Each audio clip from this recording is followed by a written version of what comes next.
Номері 244 Ыбырай Жақаев атындағы 4-ші В сынып оқушысы Төлегенов Данияр Сәкенұлы боламын.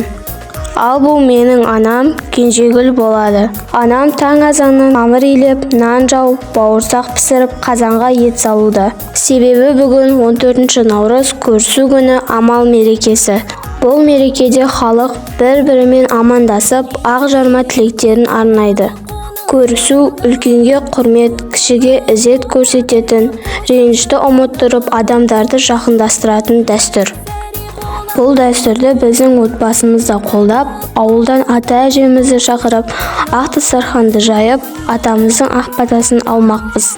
Атам мен әжем келгенде, біздің үйде әрдайым мереке. Атамыз інім екеумізге ақыл кеңесін айтса, әжеміз әпкем мен қарындасымды әсемдікке тәрбиелеп, үнемі ақылын айтып отырады.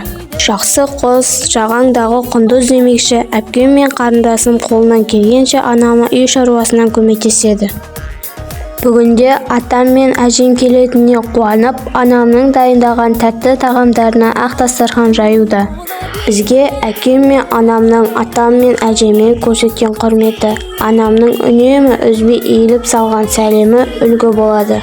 Үйімізге атам мен әжем келгенде, құт береке келгендей қатты қуанамыз. Әне-міне дегенше анамның да беш бармағы дайын болды.